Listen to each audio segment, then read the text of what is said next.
terça-feira, na nossa escola da Bíblia, nós falávamos acerca de Paulo escrevendo para aos Tessalonicenses, vendo a preocupação do Paulo. Paulo fundou a igreja, fundamentou a igreja. Depois Paulo, por causa da perseguição, envia o Timóteo para saber como o povo estava. Recebe o histórico daqueles irmãos, de como eles estavam vivendo. Então Paulo começa a escrever na primeira carta algo escatológico, preparando aquele povo para a vinda do Senhor. O maior desejo de um pastor não é que ele encontre uma igreja cheia de pessoas, mas é que ele encontre uma igreja com centenas de pessoas que tenham um desejo, primeiro, de viver para agradar a Deus, e segundo, que possam desejar morar no céu. A nossa alegria, o nosso salário, a nossa recompensa não é um recurso que entra para a gente também cumprir os nossos compromissos. O nosso salário, a nossa recompensa é, por exemplo, quando você recebe, como eu recebi ontem, uma mensagem de um irmão que fazem 30 dias que ele se livrou das drogas. Fazem 30 dias que ele veio num culto, Deus falou com ele, e ele ouviu uma palavra, ele tomou um conselho comigo, ele disse, eu preciso de uma palavra, eu disse, não existe outra a não ser se você desejar sair. Ninguém pode tirar você, se você não escolher sair. E ele me escreveu hoje dizendo assim, apóstolo, fazem 30 dias que eu estou limpo, fazem 30 dias que eu disse para a minha carne que eu não quero mais saber disso, eu quero Jesus para a minha vida. Isso é a recompensa, isso é o salário que a gente tem, a transformação na vida das pessoas. Porque, querido, eu preciso te explicar uma coisa, não há transformação, não há mudança se você não quiser. Ela parte de dentro para fora, ela parte de mim, ela parte de você.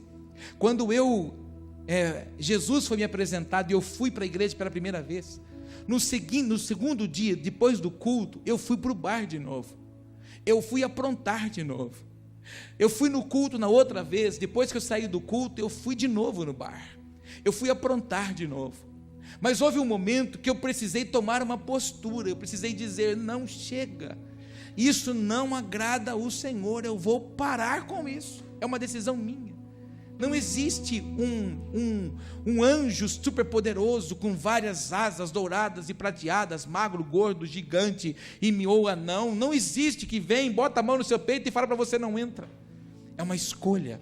Então a mudança também os hábitos são nossos. A gente até brinca muito, né? Já virou até jargão de brincadeira. Sair do Egito todo mundo sai, mas tirar o Egito dentro de nós que é difícil. Não é Cristo que tira. Somos nós que temos que sacar o Egito de dentro de nós. Ele nos apresenta a salvação e nos arranca de lá. Agora, quem escolhe entrar num nível de galardão somos nós. Eu falava isso com uma pessoa que veio fazer uma entrega hoje aqui de um fornecedor aqui da igreja. E ele conversava sobre a palavra e eu disse isso para ele. O poder que manifesta na igreja é o poder para que eu e você acesse a salvação. A presença que eu e você geramos no nosso ambiente de oração é que nos faz alcançar galardão. Então, salvação é para todos, porém galardão é para aqueles que desejam. Então, dentro de um ambiente chamado igreja, corpo de Cristo, existem pessoas que querem mudança e total transformação, e elas tomam a palavra e aplicam na sua vida. Existem pessoas que ouvem a palavra, aplicam em parte na sua vida. Existem pessoas que ouvem a palavra e não aplicam em nada na sua vida. Mas na verdade, quando alguma coisa dá errado, ela tributa isso, a culpa, ou na placa denominacional, ou no pastor, ou em Cristo. Na verdade, a palavra foi ministrada, quem transforma, conhecereis a verdade, e a verdade vos libertará. O que causa libertação, transformação, mudança em mim? Não é o pastor, não é a placa da igreja. O que causa é eu permitir que a palavra torne verdade na minha vida, ela mude a minha vida, ela altere a minha vida, é ela que quebra os laços, mas eu tenho que permitir que isso aconteça. Quantos entendem o que eu estou dizendo? Então, que eu e você estejamos nesse tempo. Eu falava para os irmãos terça-feira na aula, irmão, você tem noção do que eu e você estamos tendo acesso agora? Nós estamos ouvindo coisas de Deus que os nossos pais na fé não ouviram. Nós estamos tendo acesso a revelações, a entendimento, a desfrutar do agir do Espírito Santo, que muitos dos nossos pais na fé não tiveram. Muitos que morreram por causa do Evangelho, que deram suas vidas para que hoje eu e você pudéssemos estar aqui, não provaram do prazer de abrir a boca e orar em línguas espirituais.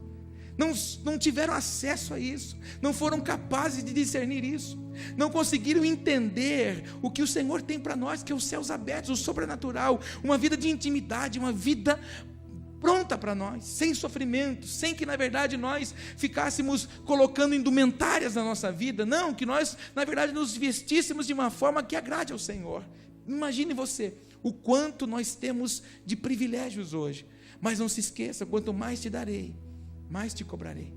Quanto mais o Senhor dá, quanto mais Ele abre os céus a nós, mais Ele vai cobrar de mim e de você. E sabe o que me apavora? Me apavora que há uma geração que está agora nessa sala aqui, chamada de berçário, e na primeira sala nossa do Centro de Educação, chamada maternal. Essas crianças de 4 a 1 ano, é uma geração que está correndo um grande risco de não ter o privilégio que você está tendo agora, de estar sentado numa igreja, ouvindo a palavra de Deus, porque se continuar como estamos, a perversidade tomando conta do coração das pessoas, o reino não vai se manifestar. E essa geração, que é a minha e a sua, nós somos os responsáveis a gerar uma plataforma para que essas crianças possam viver num ambiente santo, num ambiente onde Deus está presente, onde o Espírito Santo tem liberdade para agir, para trabalhar, sem manipulação do homem, sem mecanismos humanos. Somos nós os responsáveis para isso, para que isso aconteça lá na frente. Nós temos que pagar um preço hoje. Não sei se você está disposto. Eu estou disposto. Você está disposto? Pergunta para o teu irmão: você está disposto a pagar o preço hoje, para que uma geração futura, fala para ele, para que uma geração futura desfrute de coisas maiores do que você?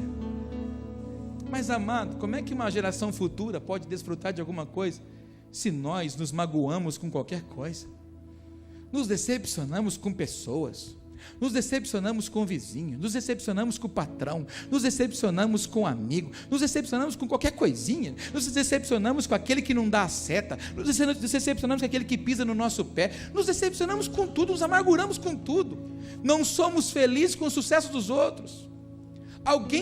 E as pessoas dizem assim: olha, que Deus te abençoe, irmão Maicon, que você prospere, que o reino venha sobre a sua vida, até que ele não prospere mais do que você. Infelizmente isso está acontecendo, irmão, no meio do povo de Deus. Nós precisamos amar, ficar feliz quando os nossos irmãos são mais usados do que nós, quando os nossos irmãos recebem muito mais do que nós. Glória a Deus. Se ele está recebendo mais do que nós, se ele está alcançando mais do que nós, é porque ele está fazendo muito mais do que nós estamos fazendo.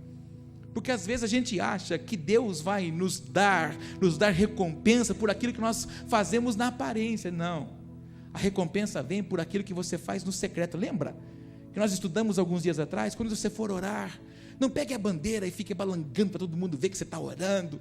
Na igreja também, você não precisa ser a voz que comanda a oração. Não, quer orar ao seu Pai, quer falar com o seu Senhor, entra no seu quarto, fecha a porta, fala com Ele. E o texto diz assim: e o seu Pai, pelo qual você ora em secreto, te honrará publicamente.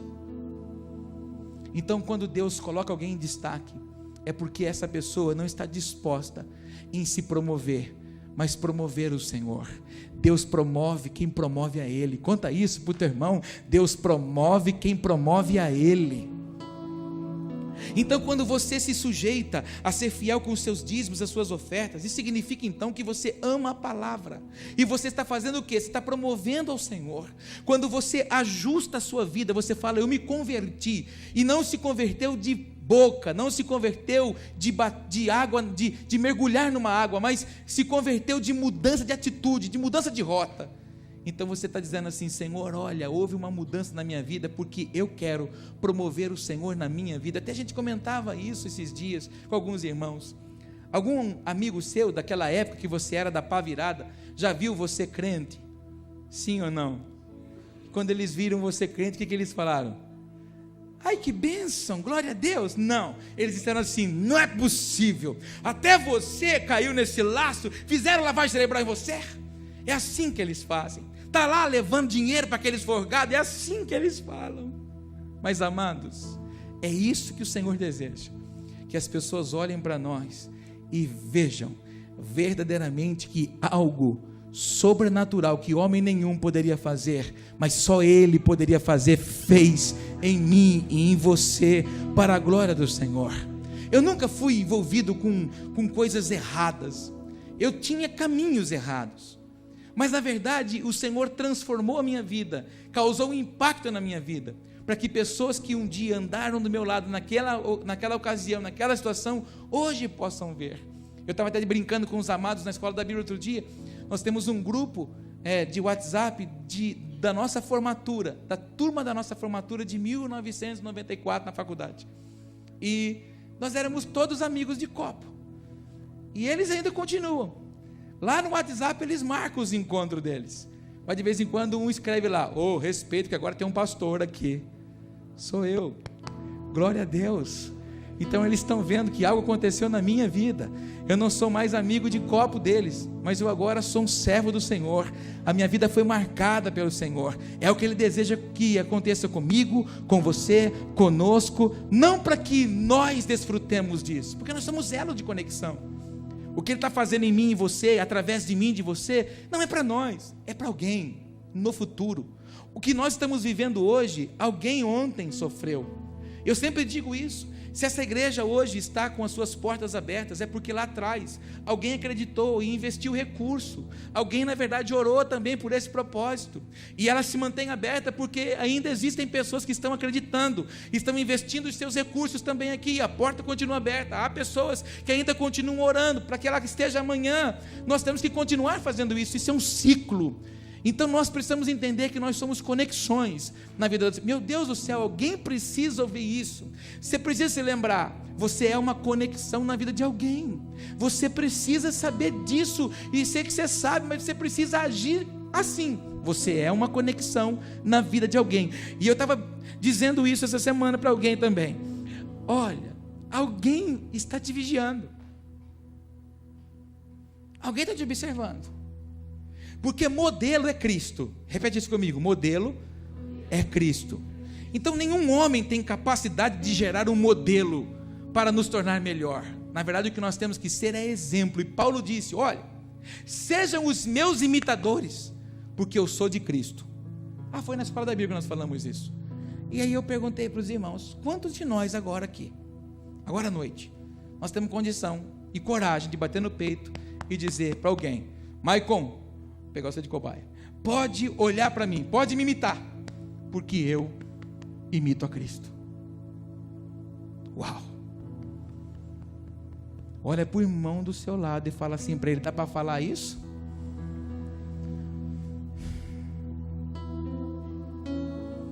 Apóstolo, agora não.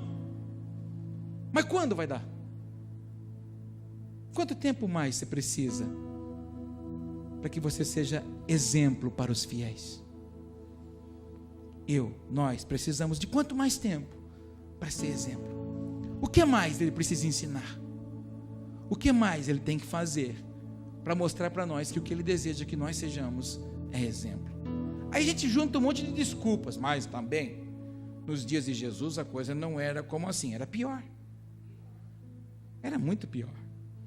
E muitos ainda enchem a boca e falam: porque agora eu estou na graça, não vivo na lei, não vivo na velha lei, na velha aliança, eu estou na nova aliança. Pois bem, quando você enche a boca para falar que você está na nova aliança, cuidado com o que você está falando, porque na velha aliança era matou, morreu. Na nova aliança é matou, perdoa. Na velha aliança é separe a 10ª e traga como sacrifício ao Senhor. Na nova aliança é pega tudo que você tem, vende, traz aos pés dos apóstolos para que todo mundo viva igual. Uau! Está na aliança nova ou na velha? Fala comigo, estou na Bíblia. Então, por exemplo, no passado matou, morreu. Hoje não, matou, perdoa. se matarem alguém da sua família, você tem coragem de... Eu compartilhei essa semana o testemunho daquela mãe do Paraná, que a polícia matou o filho dela. Perguntaram para ela: a senhora está com raiva do policial? Ela falou assim: eu? Ele estava trabalhando, ele foi se defender, errado estava meu filho, com uma arma na mão, querendo assaltar, querendo matar o policial estava fazendo o papel dele, meu filho que escolheu o caminho errado. Eu sou mãe, me dói, mas foi meu filho que escolheu, a escolha foi dele, ele teve oportunidades para sair, mas ele não quis, ele escolheu isso. Meu Deus do céu, eu fiquei olhando aquela mulher falar, eu falei: Jesus amado, se alguém matar alguém da sua família, está repreendido isso, mas você tem coragem de olhar nos olhos da pessoa e falar para ela: olha, eu sou servo de Cristo, e porque eu sou exemplo para os fiéis, eu te perdoo e te abençoo, em nome de Jesus. Tem coragem? Fala para esse crente que está cheio de fé do seu lado, fala assim para ele: você tem coragem de perdoar desse jeito? Mas não tem coragem de perdoar nem quem falou uma palavra às vezes errada. Você não tem coragem, carrega esse sentimento de raiva, de rancor, a vida toda carregando há anos. Exemplos para os fiéis, testemunha viva do Senhor, que sejamos isso para a glória do Senhor, amém? Abra sua Bíblia, você que a trouxe, por favor. Glória a Deus, ainda bem que você abriu a Bíblia, que assunto chato. Glória. Todos estão bem hoje? Está disposto? Glória a Deus. 1 Samuel, capítulo de número 1. Vamos continuar falando sobre adoração. Temos aprendido a nos sujeitar, a nos prostrar diante de todo tipo de adversidade. A gente aprendeu muito, né? Que quando a gente está vivendo situação adversa, a gente tem que resmungar, murmurar. A propósito, eu pergunto isso aqui toda quinta-feira: você conhece gente que murmura ou não? Dá uma olhadinha para a esquerda e para a direita, pergunta para o irmão, fala assim: você não conhece alguém que murmura?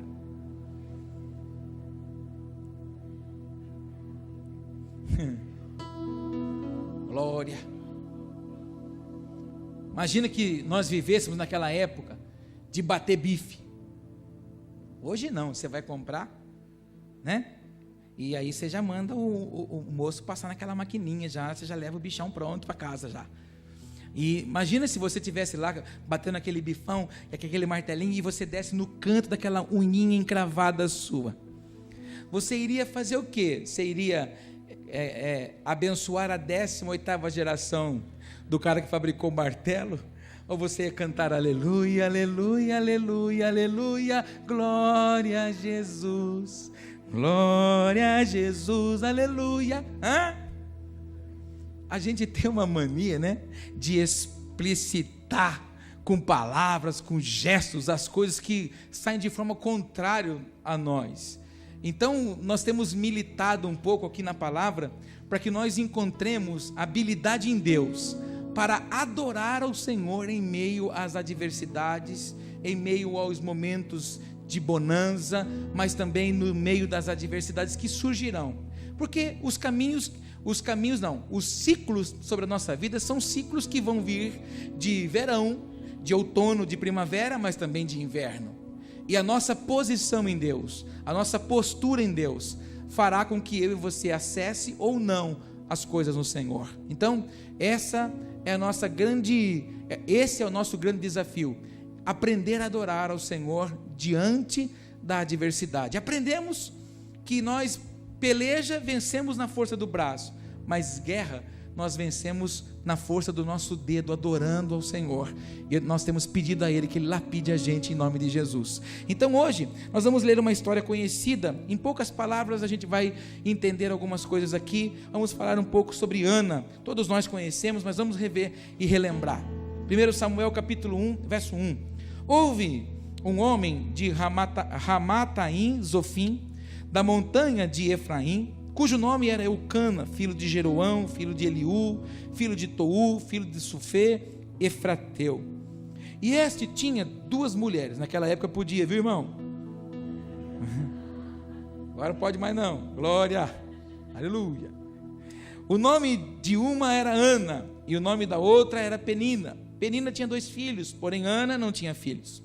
Subia, pois, esse homem da sua cidade, de ano em ano, a adorar e a sacrificar ao Senhor dos Exércitos. Pode falar isso? Subia de ano em ano para adorar e sacrificar. Muito bem. Em Siló, e estavam ali os sacerdotes em Siló, e estavam ali os sacerdotes do Senhor, Ofni e Finéias, os 2 filhos de Eli. E sucedeu que no dia em que Eucana sacrificava, dava ele porções do sacrifício a Penina, sua mulher, e a todos os seus filhos, e a todas as suas filhas.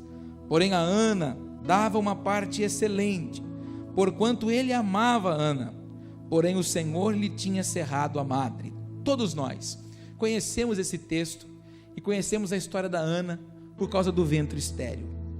Mas o texto que nós acabamos de ler, ele é muito claro em dizer: o Eucana sacrificava e adorava para a sua mulher Penina, para seus filhos e filhas. Mas quando chegava a vez de abençoar, sacrificar e orar por Ana, como ela tinha um ventre cerrado, ele fazia algo excelente. Mas o escritor, movido pelo Espírito, é claro em deixar isso para nós. E o Senhor lhe tinha cerrado a madre. Olhando aos olhos naturais, todos nós vamos dizer: Ana tinha um ventre estéril. Olhando aos olhos do reino, aos olhos da palavra, Ana estava separada por Deus para um propósito. O grande problema nosso é muitas vezes não entender o propósito que o Senhor nos insere. Nós queremos viver dentro de uma lógica, dentro de um padrão que nós conhecemos. Qual é o padrão para se ter filho? O homem e a mulher, eles se relacionam, se coabitam, então geram um filho. Se é estéril, não gera. O texto está dizendo que ela não era estéril, mas que o Senhor havia cerrado a madre. Deus queria fazer da Ana uma base, uma plataforma, um destaque no tempo oportuno. Esse é o grande problema nosso, quando nós não compreendemos as coisas de Deus. Às vezes nós questionamos o Senhor, porque algumas coisas não estão fluindo, acontecendo, ou as respostas que nós queremos não vêm da forma e nem no período que nós desejamos. Quando as coisas não fluem, não caminham, parece que o céu está fechado, a primeira coisa que nós fazemos é: o meu inimigo está agindo, então eu vou orar agora para o meu inimigo soltar. Não adiantava a Ana orar aqui agora, nem ela passar em corredor do Vale do Sal, e nem fazer campanha da porta aberta, porque o negócio não era esse, não era demônios, não era ação de principados e potestades. Aqui era Deus preparando a Ana, preparando uma base para um tempo oportuno. Enquanto todos desejavam filhos, Deus queria gerar na Ana um profeta. Deus queria gerar na Ana alguém que pudesse restaurar a casa de Israel. Mas para isso Deus tinha que preparar as coisas segundo a sua plena vontade. Eu quero ministrar essa palavra e fui muito incomodado no meu espírito durante todo o dia de hoje sobre essa palavra. Por diversas vezes eu sentei hoje e parei, li, reli outros textos, tentei preparar uma projeção para que a gente pudesse falar sobre adoração como arma de guerra, mas o Espírito Santo não me permitiu. Inclusive eu precisava ficar sobre esse texto. Eu e você precisamos nos render em adoração ao Senhor, diante do propósito que Ele tem para nós, que não está claro para nós nesse momento, que não está claro para você nessa hora. Tudo que você tentar fazer na força do seu braço vai ser decepção, frustração. Você vai gastar dinheiro e não vai dar certo. As coisas não vão fluir. As coisas não são do seu jeito, as coisas não são do meu jeito, as coisas não são da nossa forma. Meios para tentarmos alcançar o que desejamos, temos muitos. Recursos são fáceis de serem levantados hoje, mas aquilo que Deus deseja não tem dor, não tem sacrifício, não tem sofrimento, não tem dívida, não tem outros problemas, não tem uma coisa forçada, é uma coisa que flui, porque o sinal segue o que crê, a porta é aberta por Ele mesmo, e a bênção bate na porta de casa. Então nós precisamos entender: Senhor, eu não compreendo, mas me sujeito à tua plena vontade na minha vida. Senhor, não está fluindo como eu queria aqui, não está acontecendo aqui. Eu vou escolher continuar sacrificando e adorando. Amado, essa mulher não tinha um ventre aberto aos olhos naturais, por causa de um tempo oportuno. No momento exato, no momento que ela entendeu o que Deus desejava dela, Deus rompe o milagre, o desejo da vida dela. Quando que Deus vai romper coisas na minha vida e na sua vida? Quando eu e você pudermos compreender, quando eu e você pudermos olhar aquilo que Ele deseja fazer mais adiante. Então não permita que a sua ansiedade, a minha, a nossa ansiedade, a insegurança, o medo, a preocupação, a angústia que nos assola, não é? Que vem nos oprimindo, tentando nos roubar daquilo que o Eterno tem para nós, impeça-nos de viver com graça, com majestade, com honra, aquilo que o Senhor tem para a nossa vida. Eu costumo sempre falar de mim, porque eu não posso falar da sua vida para não te expor, mas eu vou falar de mim. Por diversas vezes, alguns anos atrás, eu não conseguia entender algumas coisas, eu sofria demais, eu achava que eu não tinha vocação ministerial, que o meu chamado era um engano, eu não tinha entendido muito bem, a palavra não era para mim não, eu me precipitei, por um leve momento eu quase me distraí, eu quase lancei mão de tudo o que o Eterno tinha para mim. Mas quando o Senhor trouxe a luz e eu entendi, então eu precisei declarar: Senhor, eu descanso, porque tudo vai acontecer e será do seu jeito, no seu tempo e da sua forma. Diga comigo: do seu jeito, no tempo e da forma. E escute, Deus não podia dar coisas para mim há 5 anos atrás, porque eu não tinha a maturidade de hoje.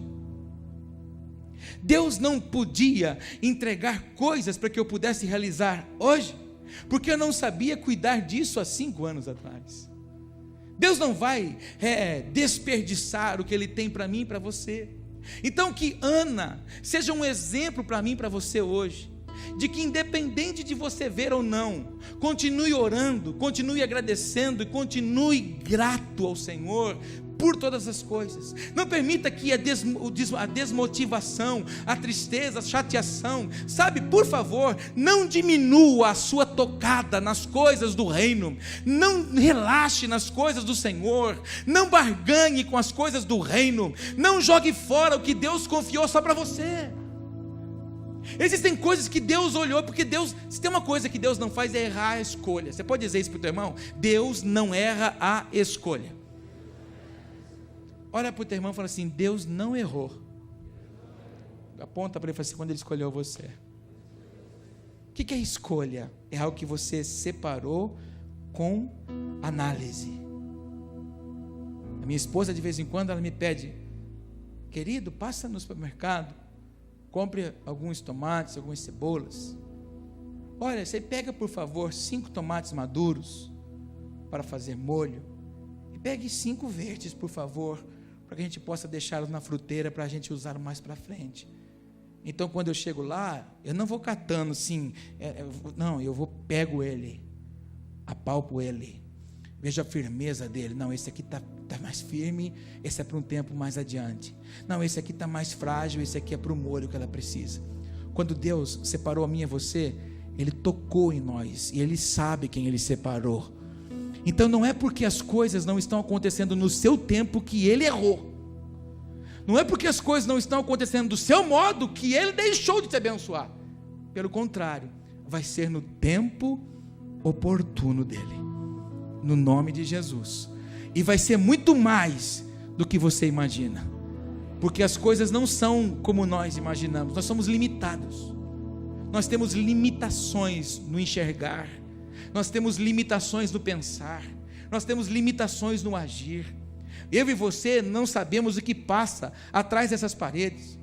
O nosso Deus, que é onipresente, Ele está em todos os lugares ao mesmo tempo, observando tudo, e Ele conhece o que vai ser liberado para mim e para você. Ele tem o controle de todas as coisas, não há limitação para o nosso Deus. mas não é porque não está acontecendo. Agora, meu Deus, há um incômodo no meu espírito, porque alguém precisa ser hoje despertado nisso. Você diminuiu a sua adoração, você diminuiu a sua fé, você diminuiu a sua entrega, a sua disposição, você relaxou com a sua vida nele. Ana tinha todo motivo, ela tinha motivos de sobra para relaxar, ela tinha motivos de sobra para, não vou subir mais para adorar, não vou subir mais para sacrificar, e além do mais, além disso ainda, eu fico passando raiva, porque ela fica zombando de mim ainda, essa opositora. Ela tinha motivos de sobra, ela estava com a alma ferida, ela tinha motivos para largar a mão de tudo, mas ela ainda continuou crendo num Deus soberano, num Deus poderoso, num Deus grande, infalível, que não está trabalhando, não está preso a uma situação momentânea. Deus não está preso nas suas crises, Deus está controlando as suas crises. Conta isso para o teu irmão, Deus não está preso nas suas crises, Deus está controlando as suas crises. Se não fosse Deus, estaria morta. Já tinha separado, o casamento já tinha rompido. Só não está numa devassidão total, porque Ele tem guardado a mim e você. O interessante é que, por mais bobagens e besteira que fazemos, Ele ainda não lança a mão de mim, de você. Fala para o teu irmão, Ele não perde você de vista, irmão. Fala para ele, não perde você de vista. Repete comigo, por favor, em alta voz, o que nós acabamos de ler. Diga assim comigo: porém o Senhor lhe tinha cerrado a madre. Diga, era o Senhor. Diga comigo, não era o diabo não. Alguém do seu lado precisa ouvir isso. Fala para ele assim, ó, não é o diabo aí não, irmão, é o Senhor. Por que Ele vai dar alguma coisa para você agora, se você não é firme ainda? Você não é constante. Hoje você quer, amanhã você não quer mais. Hoje você está fogo, paixão e glória, amanhã você está depressão total, não sabe se quer. Hoje você quer santidade total, amanhã você quer perversão total. Hoje você quer quartinho de oração, amanhã você quer exposição. Você precisa que as pessoas reconheçam você, você precisa até se expor na sua rede social, porque as pessoas precisam escrever alguma coisa para você se sentir bem. Como é que Ele pode dar alguma coisa para alguém que é como nuvem sem água? Ele só pode te dar, Ele só pode fazer quando você tiver capacidade nele para suportar o peso da glória que virá. Assustou? O que Ele vai depositar em mim e em você? Glória. O poder é o Evangelho, Ele está depositando isso em mim e em você. Mas como é que Ele vai depositar alguma coisa em alguém que amanhã Ele sabe que não vai querer mais? Alguém que ainda está inconstante.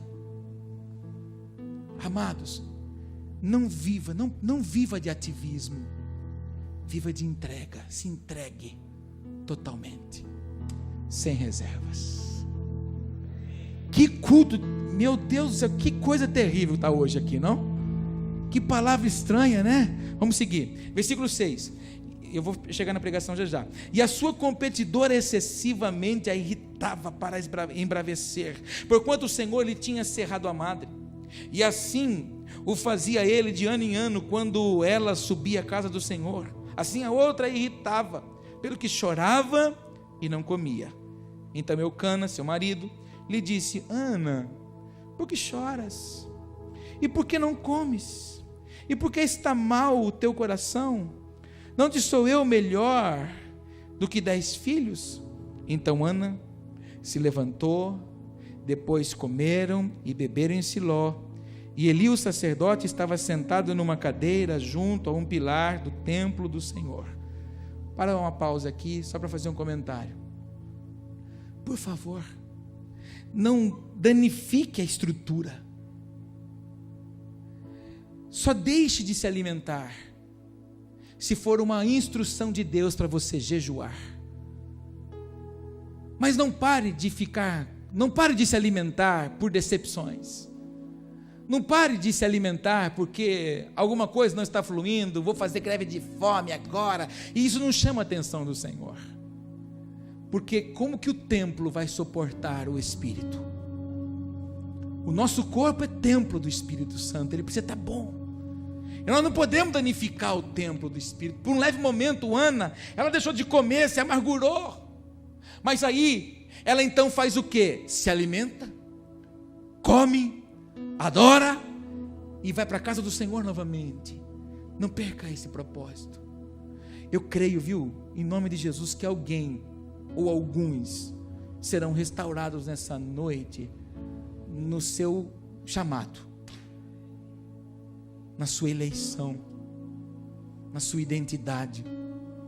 As situações que surgiram roubou sua identidade, roubou o seu ânimo, o seu desejo de viver aquilo que o Senhor sonhou de você. Mas em nome de Jesus, você vai sair daqui hoje com a sua identidade restaurada, estabelecida. Sabe quando você perde o documento, você vai naquela fila medonha e você vai lá e tira o documento de novo? Eu, em nome de Jesus, quero simbolizar isso. Você vai sair daqui hoje com o seu documento na mão. A hora que o seu inimigo falar assim para você: quem é você? Você fala assim para ele: sou eu esse aqui, sou eu essa daqui, ó, eleito, eleita, chamado, vocacionado, separado, escolhido. Não me prostro às adversidades, pelo contrário, só me prostro ante ao meu Senhor e Rei, autor da minha vida, da minha fé. Em nome de Jesus, glória a Deus. Vamos continuar a leitura para a gente acabar. Versículo 10. Ela, pois, com amargura de alma, orou ao Senhor e chorou abundantemente, e votou um voto dizendo: Senhor dos exércitos, se benignamente atentares para a aflição da tua serva, e de mim te lembrares, e da tua serva te não esqueceres, mas a tua serva deres um filho varão, ao Senhor o darei por todos os dias da sua vida, e sobre a sua cabeça não passará navalha.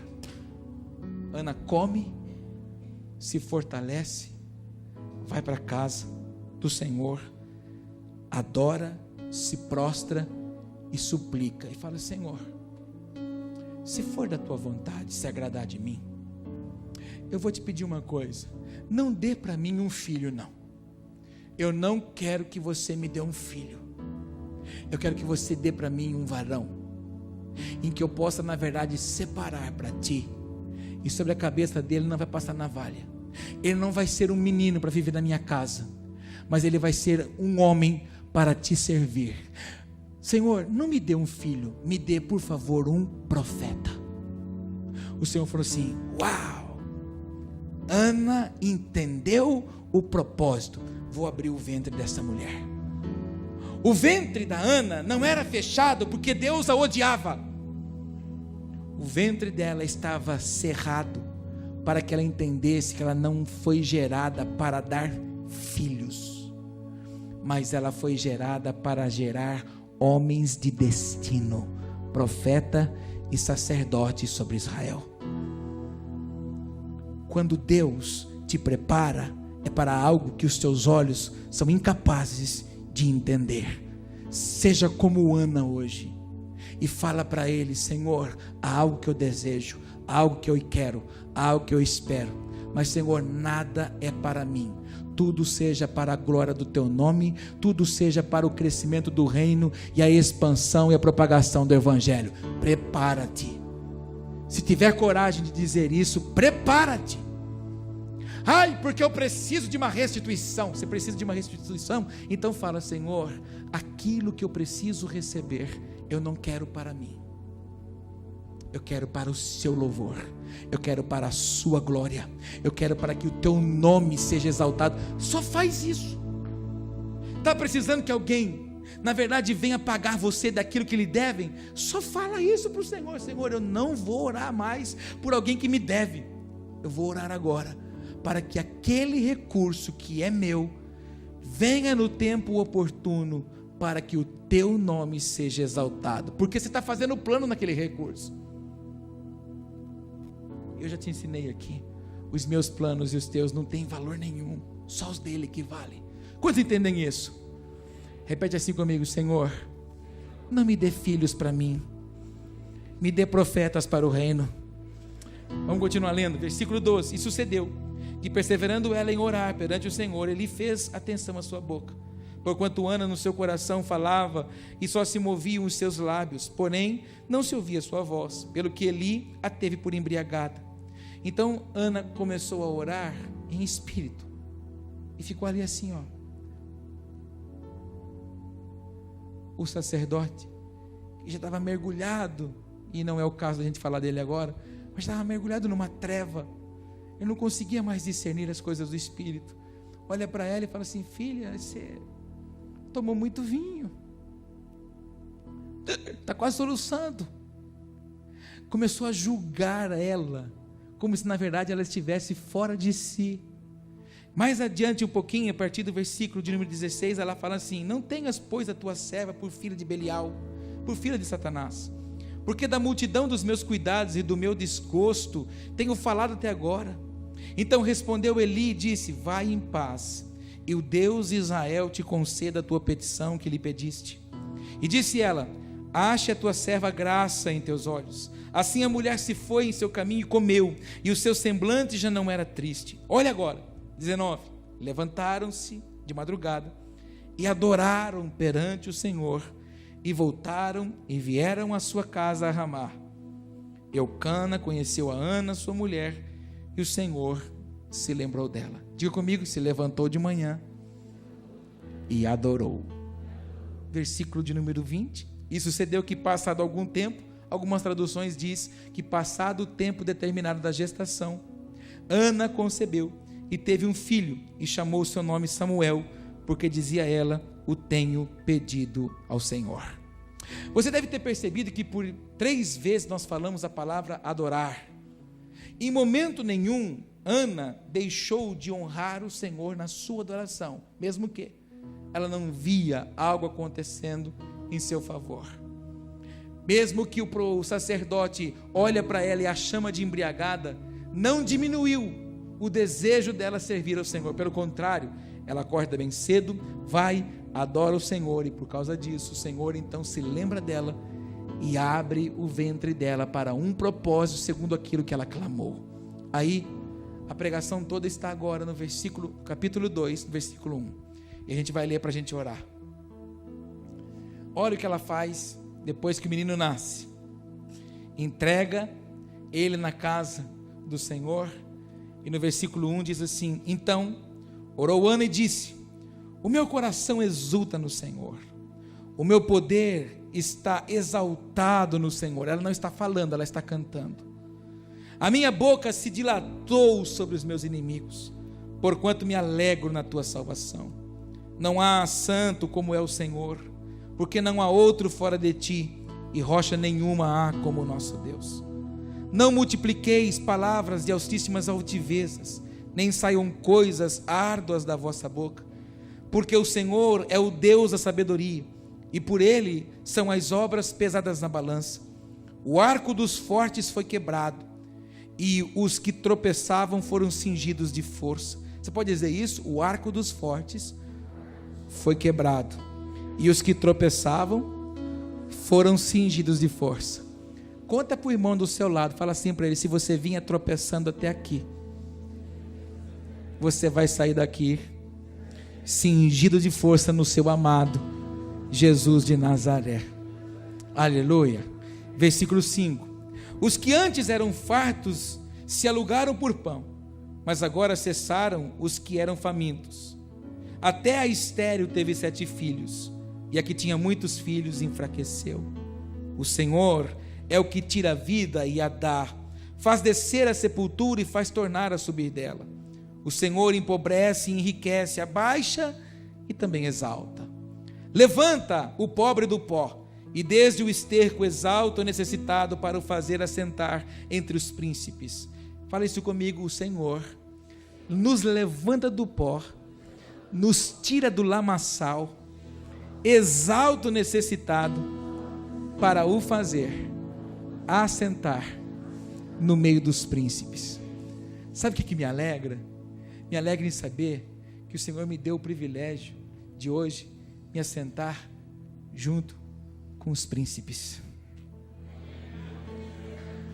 É isso que o Senhor fez de mim e de você. nos chamou de príncipes e princesas. A gente ouviu isso aqui há alguns dias. Você lembra de onde você estava? Você lembra de onde o Senhor te tirou? Ela começa a cantar dizendo que o Senhor é capaz de tirar o homem do pó, do esterco. E quando os tira, coloca eles para sentar no meio dos príncipes. A Bíblia diz que Ele é Rei dos reis. Ele é Senhor dos senhores.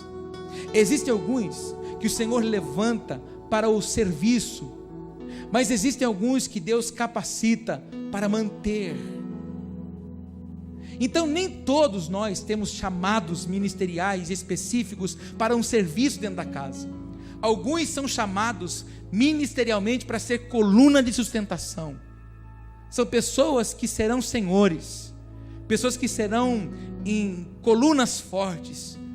Às vezes você quer que Deus te use de uma forma ministerial, dentro de uma estrutura, e tudo que Deus deseja é que você tenha os seus olhos abertos, que o seu chamado é para ser uma coluna forte de sustentação, de provisão para o reino. Meu Deus do céu, fala para o teu irmão, deve estar saindo provisão da sua vida hoje. Vamos continuar a leitura, versículo de número 9, antes de orar. Os pés dos seus santos guardará, porém os ímpios ficarão mudos nas trevas, porque o homem não prevalecerá pela força. Olha agora o 10. Os que contendem com o Senhor serão quebrantados, desde os céus trovejará sobre eles. O Senhor julgará as extremidades da terra e dará força ao seu rei, e exaltará o poder do seu ungido. Então Eucana foi-se a Ramá à sua casa, porém o menino ficou servindo ao Senhor perante o sacerdote Eli. Essa mulher me inspira. Essa mulher me inspira porque ela entendeu o propósito. E ao entender o propósito, ela não quer nada para si, somente para o Senhor. E ela pode adorar o Senhor, contando e cantando para todos aquilo que o Senhor pode fazer, o poder dele. Que o Senhor extraia de mim e de você altos louvores. Que o Senhor extraia de mim e de você a devida adoração. E que eu e você possamos reconhecer o Senhor, o que Ele é e o que Ele pode fazer diante de todas as circunstâncias e situações. Tome essa palavra de Ana e, se for preciso hoje, se reposicionar, tomar a sua identidade, para que você viva o propósito. Ele fará isso, se você quiser, em nome de Jesus. Mas eu creio que Ele está desatando coisas excelentes na vida de muitos de nós hoje aqui, porque Ele deseja que nós nos sujeitemos aos seus anseios. E aí, quando assim o fazermos, ou fizermos, Ele abrirá e estabelecerá segundo aquilo que Ele sonhou através de mim e através de você. Você fará, você falará, você pisará, você tocará em lugares e coisas e lugares que você jamais imaginou, se você se sujeitar a Ele. Amém? Vamos ficar em pé. Queremos o teu nome.